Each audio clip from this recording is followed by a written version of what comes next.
இந்த ராஜ்யத்தின் மேன்மைக்காக வாழப்போகும் இவனது நாமம் வீரசிம்ம காடவராயன்.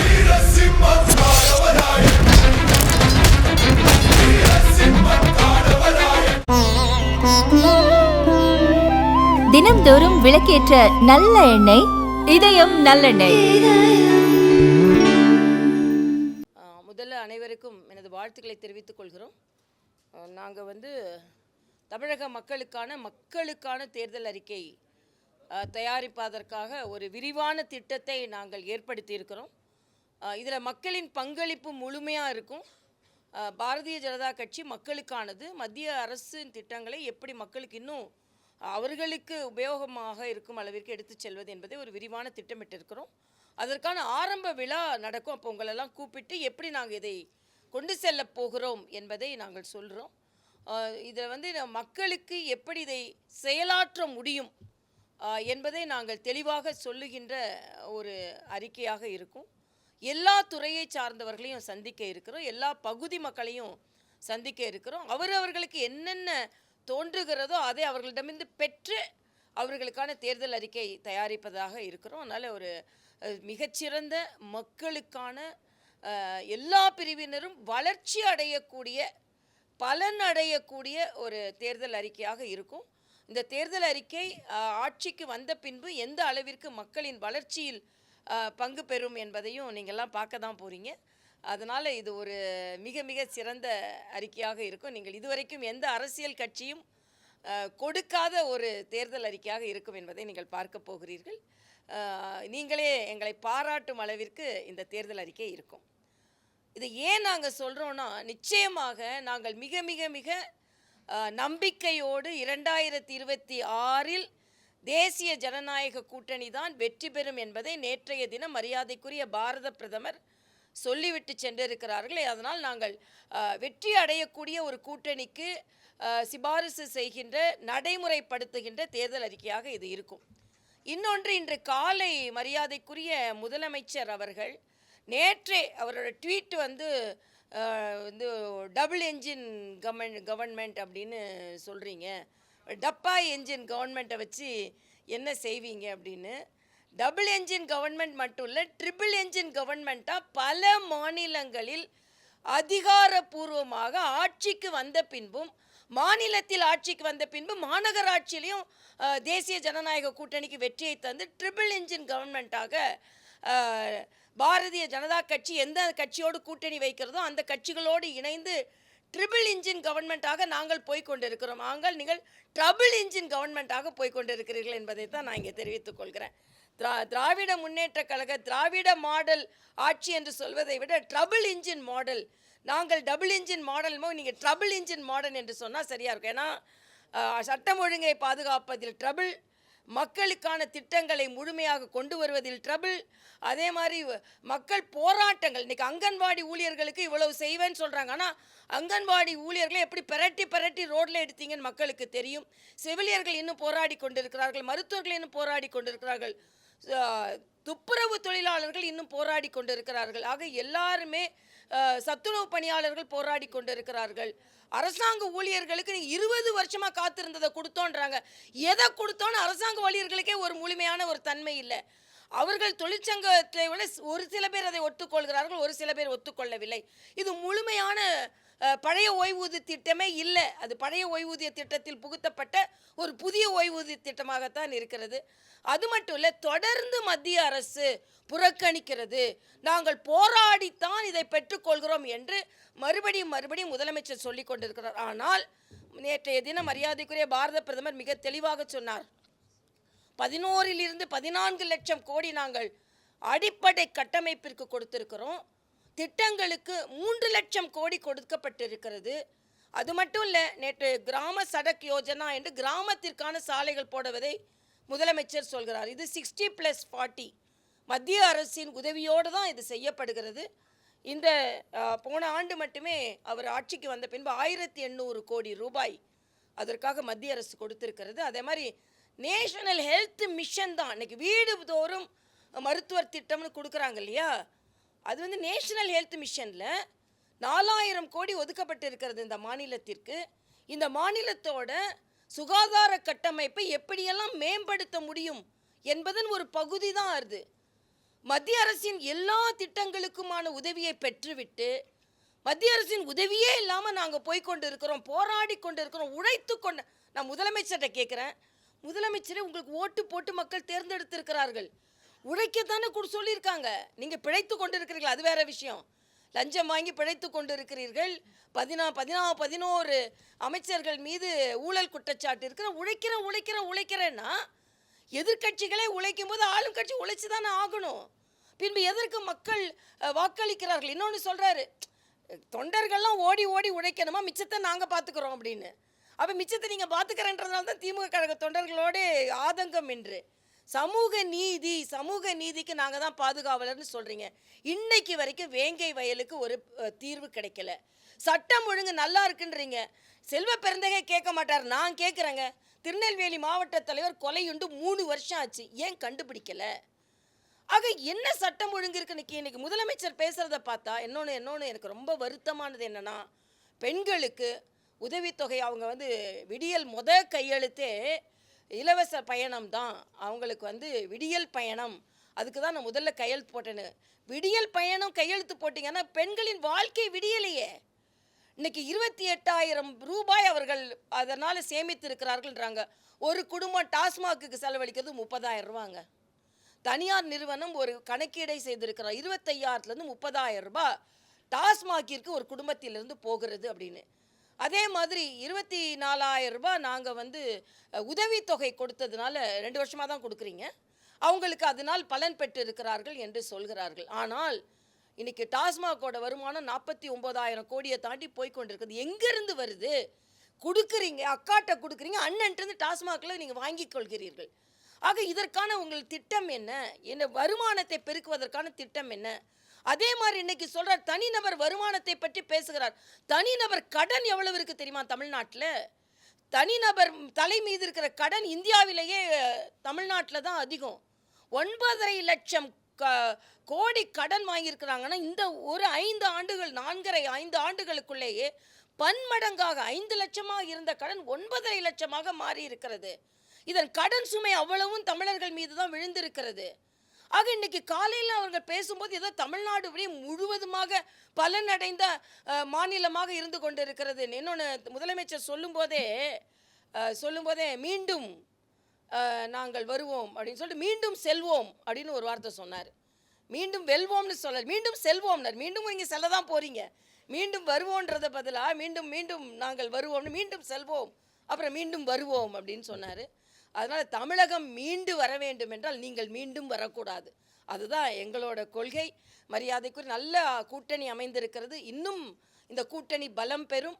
அதனால் இன்றைய காலகட்டத்தில் நேற்று மரியாதைக்குரிய முதலமைச்சரோட ட்வீட்லேயே ஒரு பதற்றம் தெரிந்தது. உடனே கேள்வி கேட்குறார், 10 கேள்வி கேட்டிருக்கிறார். அந்த 10 கேள்வி நாங்களும் கேட்டோம். இன்றைக்கி 10 கேள்வி நீங்கள் கேட்டுக்கொண்டு இருக்கிறேன். நான் கடைசி கேள்வி என்னென்னா, நீட்டிற்கு என்று விலக்களிக்க போகிறீர்கள், நீட்டிற்கு என்று விலக்களிக்க போகிறீர்கள். இன்றைக்கி கேட்டுக்கொண்டிருப்பவர்கள் ஏன் முதல் கையெழுத்து நீட்டை விலக்கை கொண்டு வருவோன்னு ஏன் பொய் சொன்னீங்க? 10 கேள்விக்கும் பதில் சொன்னால் நேரம் ஆகும். ஏற்கனவே நான் ட்வீட் போட்டிருக்கேன். அதனால் இன்றைய காலகட்டத்தில் நிச்சயமாக தேசிய ஜனநாயக கூட்டணி வெற்றி பெற வேண்டிய காலகட்டம் இது.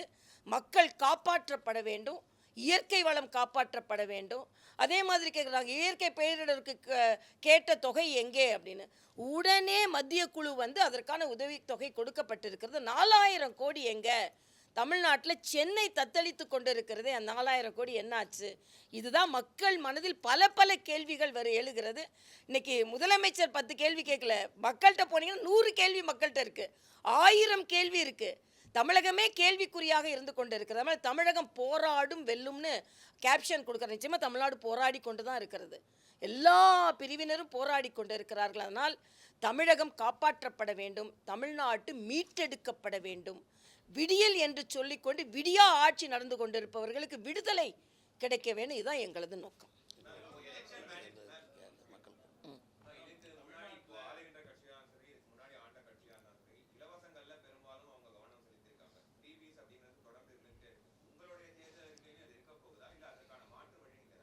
இல்லை நாங்கள் வந்து மக்களுக்கு தேவையான என்ன இப்போ கல்விக்கு கொடுக்கறது, மருத்துவத்துக்கு கொடுக்கறது, அவங்க வாழ்க்கை தரத்துக்கு கொடுக்கறது, அதெல்லாம் இப்போதைக்கு எங்களால் எதுவும் சொல்ல முடியாது. ஆனால் மக்கள் தாங்களாகவே முன்னேறி அவர்கள் பல பேருக்கு வேலை வாய்ப்பு கொடுக்குற மாதிரி தேர்தல் அறிக்கை நாங்கள்.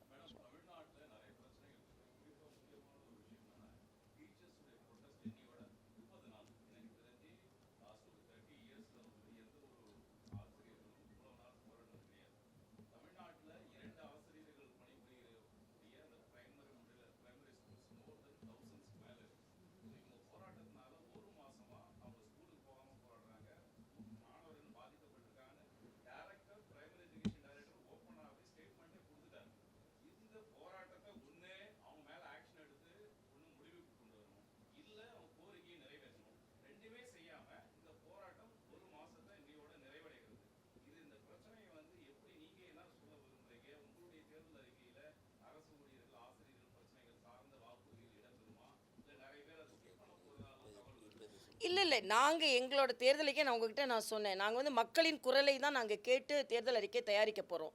அதனால இப்போ போராடி கொண்டிருப்பவர்களுக்கெல்லாம் தீர்வு காணும் ஒரு அறிக்கையாகத்தான் அது இருக்கும்.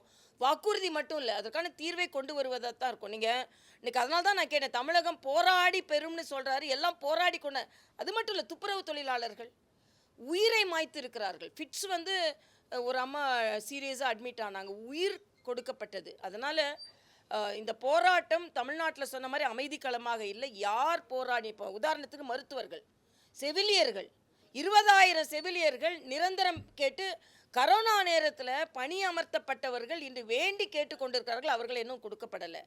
அதனால் தமிழ்நாட்டில் போராட்டக்களமாக இருக்கின்ற தமிழகம் எல்லோரும் பாராட்டும்படி இருக்கோ இல்லை, நிச்சயமாக போராடி கொண்டிருப்பவர்களுக்கு நாங்கள் தீர்வை கொண்டு வருவோம் என்பதை நான் தெரிவித்துக்கொள்கிறேன். யார்?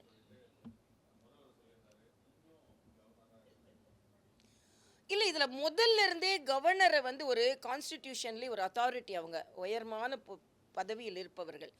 அவரை எப்போ பார்த்தாலும் நீ தேர்தலில் நிற்பீங்களா, நீங்கள் எங்களை ஒண்டி கொண்டு வரீங்களா அப்படின்னு ஒரு சாதாரண பேச்சாளர் கூட ஆளுநரை விமர்சனம் செய்யும் அளவிற்கு ஒரு நிலையை முதலமைச்சர் தமிழ்நாட்டுக்கு கொண்டு வந்துட்டாருங்க. நீங்கள் சாதாரணமாக பிரதம அமைச்சர் வந்தால் வரவேற்கிறது இல்லை, நீதி ஆயோக் கூட்டத்துக்கு போகிறதில்ல, ஆளுநரை மதிக்கிறது இல்லை. ஆளுநர் என்ற கான்ஸ்டிடியூஷனல் அத்தாரிட்டியை மாத்திரம் இல்லை, பிரைம் மினிஸ்டர் போய் மத்திய அரசுக்கு எங்களுக்கு எதுவும் கொடுக்கலன்னு சொல்லி கொண்டு இருக்கிறீர்களே. நேற்று அண்ணன் எடப்பாடியார் சொன்னார், நாங்கள் மத்திய அரசோட ஒரு இணக்கமான ஒரு சூழ்நிலையை வைத்துக்கொண்டு தமிழ்நாட்டிற்கு எதெல்லாம் பலன் தருகிறதோ அதை நாங்கள் பெற்று தருவோம்னு சொன்னாங்க. இப்போ எப்போ பார்த்தாலும் சண்டை போட்டுகிட்டே இருக்கிறது யாருங்க? பிரைம் மினிஸ்டர் வராருல, புறக்கணிக்கப்படுகிறதுன்னு சொல்கிறீங்க. ஆனால் பிரைம் மினிஸ்டர் வரும்போது பிரைம் மினிஸ்டர் வருகையை புறக்கணிப்பவர் யார்? அப்போ அளவலாவதற்கு நிறைய வாய்ப்புகள் கிடைக்கும். அதே மாதிரி தான் ஆர்டிக்கிள் 167 என்ன சொல்லுதுன்னா, எப்பொழுதெல்லாம் முதலமைச்சர் மாநில தேவைக்கு தேவையோ அப்பொழுது ஆளுநரை சந்தித்து பேச வேண்டும் என்று ஆர்டிக்கிள் 167 சொல்லுது. எத்தனை முறை முதலமைச்சர் ஒரு நட்பு ரீதியாக ஆளுநரை என்னைக்கு நீங்கள் சந்திச்சிருக்கீங்க? எதிர்கட்சியாக இருக்கும்போது ராஜ்பவன் படிக்க ஏறிக்கொண்டே போனீர்கள் அல்லவா? ஆக தொடர்ந்து, அதாவது ஆளுநர் வருவார், அவரை நம்ம வந்து உதாசீனப்படுத்தணும், விமர்சனம் செய்யணும், அவர் திரும்பி போகணும், அந்த ஸ்கிரிப்டோடே நீங்கள் சட்டமன்றத்தை ஆரம்பித்தீர்கள் என்றால் எப்படி சரியாக இருக்குன்றதான் எனது கருத்து.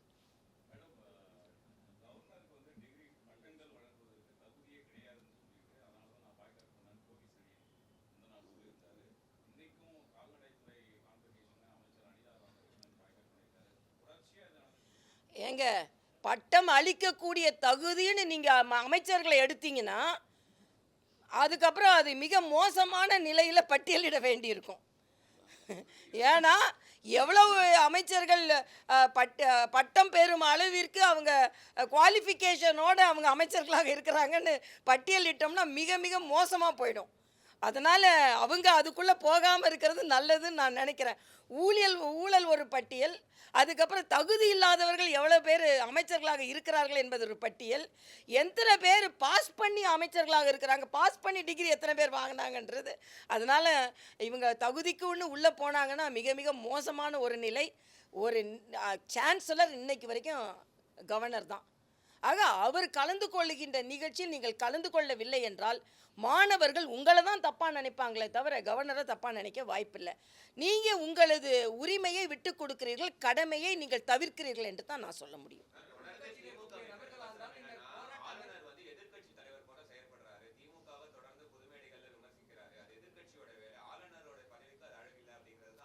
இல்லை, அவங்க முதர்ந்தே அதை சொல்கிறாங்க. அப்படி அவர் விமர்சனம் செய்தால் கூட அதுக்கு பதில் சொல்லலாம். நீங்கள் ஒரு தனிநபருக்கு ஒரு கருத்தை சொல்வதற்கு உரிமை இருக்கும்போது ஆளுக்கு உரிமை இருக்கும்போது ஆளுநருக்கு உரிமை இல்லையா? அதுக்கு நீங்கள் இல்லை, நீங்கள் சொல்லுங்கள், நீங்கள் இப்படி சொல்கிறீங்க, நாங்கள் இது சொல்கிறோன்னு ஆளுநருக்கு கடிதம் எழுதுங்க. இல்லைன்னா ஆளுநரை ஒரு நாள் நான் சொன்ன மாதிரி 167 ப்ரொவிஷன் இருக்குது, போய் உட்காந்து ஆளுநர் அவர்களே நீங்கள் இப்படி சொல்கிறீங்க, இது இப்படி தானே சொல்கிறதுல என்ன இருக்குது? ஆளுநரை சென்று முதலமைச்சர் சந்திக்க வேண்டும் என்று கான்ஸ்டிடியூஷனில் ப்ரொவிஷன் இருக்குது. ஆனால் அவர் டீ பார்ட்டிக்கு கூப்பிட்டாலே போக மாட்டேன்றீங்க. சாதாரணமாக ஏன் ஒரு நாள் ஆளுநரும் முதலமைச்சரும் சந்திச்சாதான் என்ன? முதலமைச்சருக்கு அதில் என்ன ஈகோ ப்ராப்ளம்? தமிழ்நாட்டில் இருக்கிறதே முதலமைச்சரோட ஈகோ ப்ராப்ளம்ங்க. அது மத்திய அரசின் திட்டத்தையும் நான் பின்பற்ற மாட்டேன், ஏன்னா எனக்கு ஈகோ. அதே மாதிரி ஆளுநரை நான் பார்க்க மாட்டேன், எனக்கு பெரிய ஈகோ. அதே மாதிரி பிரதம அமைச்சரே வந்தாலும் நான் கேட்குறேன், உங்கள் ஒரு தொகுதிக்கு போகிறீங்க, அங்கே உங்கள் கலெக்டர் உங்களை வரவேற்கலன்னா உங்களுக்கு எப்படி இருக்கும்? எஸ்பி வரலன்னா எப்படி இருக்கும்? ஆக கான்ஸ்டிடியூஷனை நீங்கள் கொஞ்சம் பின்பற்றினா தான் என்ன? எல்லாத்தையும் வயலேட் பண்ணுவேன் அப்படின்னு சொன்னால் என்ன அர்த்தம்? அதுதான் நாங்கள் கேட்குறோம். எதையாவது அவங்க துறை ரீதியாகவோ சட்ட ரீதியாகவோ அணுகியிருக்கிறாங்களா? சத்தம் போடுறாங்களே தவிர சட்ட ரீதியாக அணுகியிருக்கிறாங்களா? இல்லையே.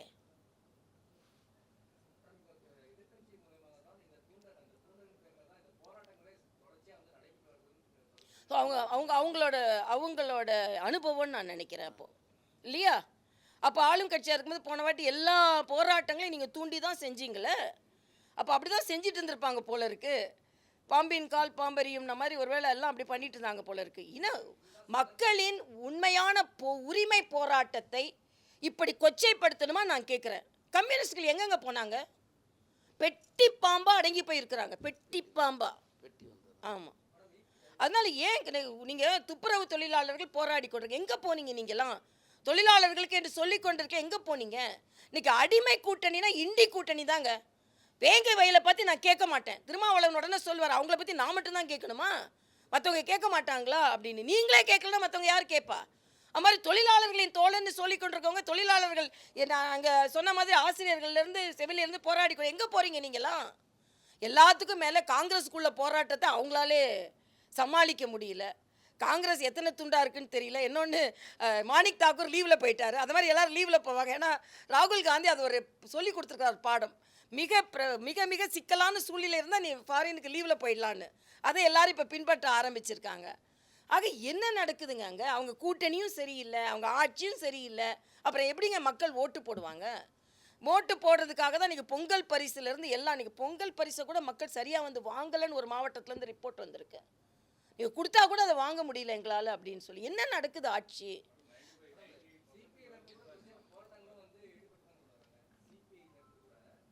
கூட்டணியிலிருந்து வெளியே வர சொல்லுங்க.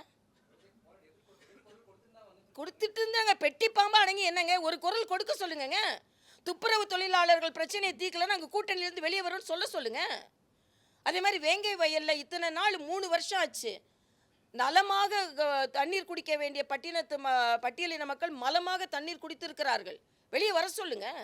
அந்த தைரியம் கூட இல்லைங்களே அவங்க. நாங்கள் கூட்டணியிலேருந்து வெளியே வருவோம், இதை தீர்க்கலை நான்.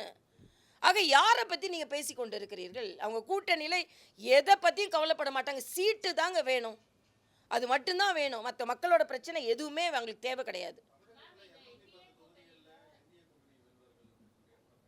நிச்சயமாக அப்படிதான் எங்களை சூழ்நிலை இருக்கு. 200-ஐ தாண்டி நாங்கள் வெற்றி பெறுவோம் என்பதுதான் எங்களோட. ஒரே ஒரு நிமிஷம்.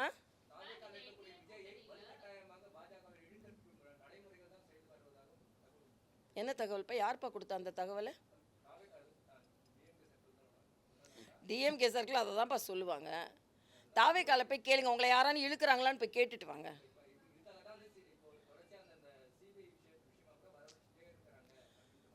அது சட்ட ரீதியாக நடவடிக்கைப்பா. வர வச்சுக்கிட்டே இருந்தேன். அவர் அங்கே வர வைக்கிறது இங்கே வர வைக்கிறதுக்காக இல்லை. அதாவது அரசியல் ரீதியாக என்ன வேணாலும் நடக்கலாம். இப்போ விசில் எங்களுக்கு இப்போ உடனே தேவையில்லைப்பா. எங்கள்கிட்ட விசில் இருக்குது, குக்கரில் விசில் இருக்குல்ல, அதனால் இப்போ குக்கர் விசில் எங்ககிட்ட இருக்குது. அதை பற்றி யாரும் கவலைப்பட வேண்டாம். ஒரு நிமிஷம் என்னவா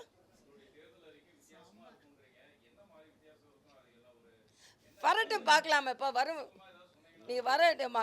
அப்படியே நீங்கள் வந்து இப்படிப்பட்ட நல்லவங்கள நாம் வந்து புறக்கணிச்சிட்டே இருக்கமே அப்படின்னு மக்கள் நினைப்பாங்க. அந்த அளவுக்கு இருக்கு.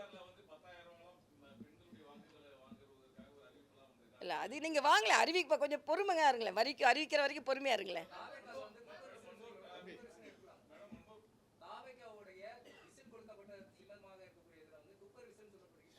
அப்படி சொல்லலப்பா. நீங்க விசில் உடனே நீங்க தேவையான்னு கேட்டா எங்ககிட்ட இப்போ ஒரு விசில் இருக்கு, குக்கர்லயும் விசில் இருக்குல்ல அப்படின்னு நான் சொன்னேன்.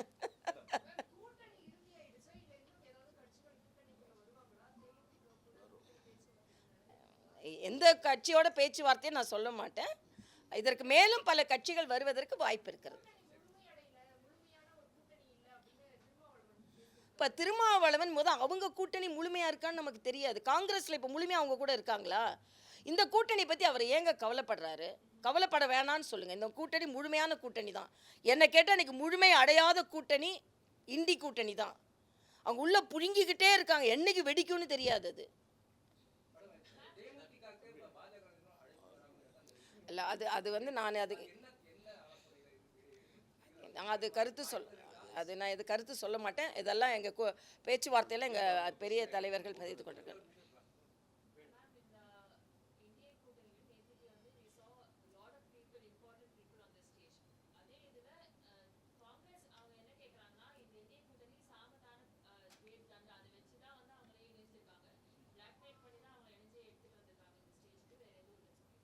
நான் கேட்குறேன். இல்லை நான் கேட்குறேன், இவங்கெல்லாம் டெல்லிக்கு போனாங்கல்ல, காங்கிரஸில் குரல்கள் எழுப்பி கொண்டிருந்தது.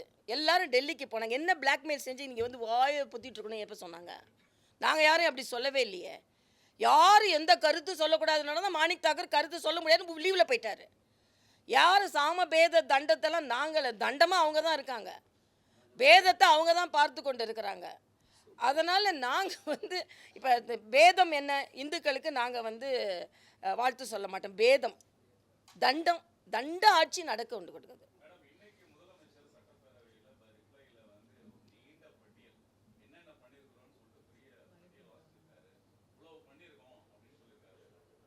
அதைத்தான் நான் சொன்னேன். இப்போ ரொம்ப பயம் வந்துருச்சுங்க அவருக்கு. நேற்று மரியாதைக்குரிய பாரத பிரதமர் வந்ததுலேருந்து ட்வீட் போடுறதுல ஒரு பதற்றம், இன்னைக்கு சட்டமன்றத்தில் பேசுகிறதுல ஒரு பதற்றம். ஒருவேளை இன்னும் கொஞ்ச நாள் தான் இருக்குதான் கடைசி ஆட்சி நம்மளது, அதனால் நம்ம எல்லா பட்டியலையும் சொல்லிடுவோன்னு சொன்ன மாதிரி இருந்தது எனக்கு. அப்படி தான் எனக்கு தோணுச்சு. ஆமாம் ஆமாம் நாங்கள் பலமாக இருக்கோம், அதனால் அவங்க பயம் ஏற்படுது. வேறு என்ன செய்ய போகிறோம் நாங்கள்? தேங்க்யூப்பா. Thank you so much. தேங்க்யூ தம்பிங்களா. கொஞ்சம் டிஸ்கஷன் அதிகமானால கொஞ்சம் நீங்கள் தாமதமாக